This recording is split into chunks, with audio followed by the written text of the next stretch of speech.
They had been trying to cast the nets for 3 hours. Every time the net went into the water, the turtle came. She would appear from somewhere below, rise to the surface, and position herself directly between the net and the place it needed to go. Not tangled in it, not frightened, simply there, ancient, unhurried, immovable. Paolo, the eldest fisherman, had worked this cove for 60 years. He had never seen a sea turtle do this. By the time the sun broke the ridgeline and the light reached the water, the nets were still on the boat. And what the turtle had been keeping them from casting into would change how every fisherman in that cove worked for the rest of their lives. The cove had no official name. A crescent of rocky water perhaps 300 meters across, sheltered by 2 headlands, fed by a freshwater stream from the jungle above. Deep at the center, shallow at the edges. The kind of place where the marine life was diverse and the fishing was good because the habitat was good, and the habitat had been good for as long as anyone in the village could remember. Paolo had been fishing it for 60 years, since he was 13 and his father first took him out before light. He knew the cove the way he knew his own hands. He knew where the current ran warm and where it ran cold. He knew which section of the floor was sand and which was rock. He knew the smell of the water when a weather change was coming. The turtle had appeared the previous evening, just before last light. A large female loggerhead, floating near the stern while Paolo did his end-of-day maintenance. He had noted her. Turtles came to the cove occasionally. He thought nothing of it. She was there when he returned at 5 in the morning. His son Mateus arrived with the harvesting gear at 5:30. They worked in the comfortable silence of people who have done the same work together for years, pulling equipment into position, reading the water's surface for the signs that told where the fish were running. At 5:20, Paolo lifted the first cast net and swung it. The turtle was there. She had come from somewhere below quickly for her size, and was now at the surface directly in the net's path. The net landed short. Paolo pulled it back. He looked at the turtle. She looked back. He tried again, different angle. She adjusted. Not frantically, she moved the way she always moved, with that quality of existing on a longer timescale than everything around her. But she adjusted. Net landed wrong again. Mateus watched from the bow. Then, "She's doing it on purpose." Paolo didn't answer. He pulled the net back and stood holding it, watching her. 3 hours of this. Every approach, every angle. She was always already there. At 7, Paolo gave up on the nets entirely and sat on the stern with his coffee. Mateus wanted to push her toward the cove entrance with the skiff. Paolo shook his head. "She's been here since last night," he said. "She could have left any time. She didn't." He drank his coffee. "She's here for a reason." He watched her circuit, the pattern he had been noticing for the last hour. She wasn't moving randomly. She was running a loose loop around the deeper central section of the cove, and in each circuit she passed over the same stretch of bottom, slightly south of center, where the sand gave way to the rocky zone. She kept returning to the same place. Paolo picked up the wooden boat hook from the bottom of the boat and leaned over the stern. The water was clear enough to see several meters down in the morning light. He looked at the area she kept circling. Sand, rock, dark shapes at the edge of visibility. He looked for another minute. Then he said, "Mateus, go in the water. Take the mask. South Center. Tell me what's there." His son pulled off his boots and went over the side. He was down 45 seconds. When he surfaced, he pulled off the mask and held the side of the boat. He said nothing for a moment. Then, "Papa, you need to see this." Paolo went in the water himself. 73 years old, and the cold didn't bother him any more than it ever had. He dove to the bottom. The fishing net had been there long enough to become part of the floor. It was not his net, not a net from the village. A finer mesh, more nylon, the commercial monofilament type that had come into use from larger operations further down the coast. The net was spread across 8 meters of cove floor, its edges embedded in sand, shells grown across sections of it.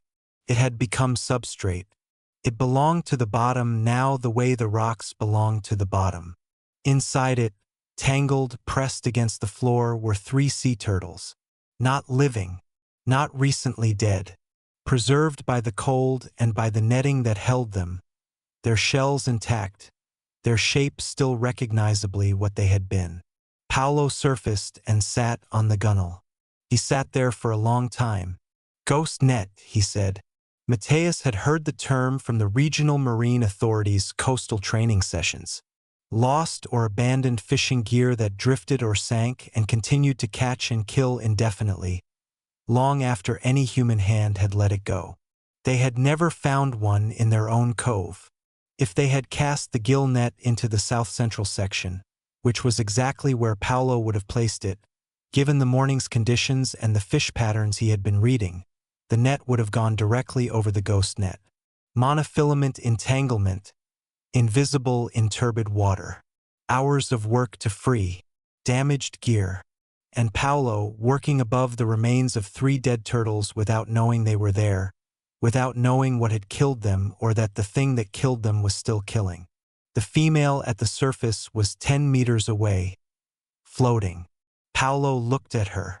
3 nights, possibly, maybe more, moving through a cove where 3 of her kind lay on the bottom, until on one morning she had stayed.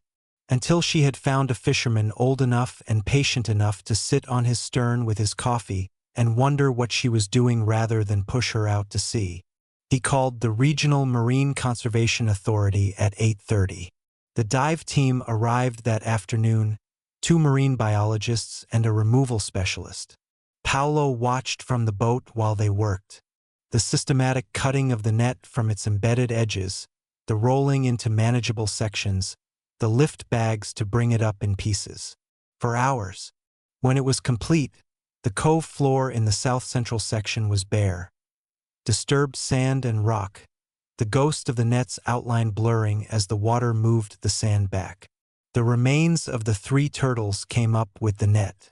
Logged, photographed, taken for analysis. The report came back 3 weeks later. Net material consistent with commercial monofilament out of production for approximately a decade.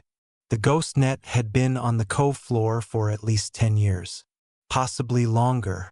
10 years. Paolo read that part of the report twice.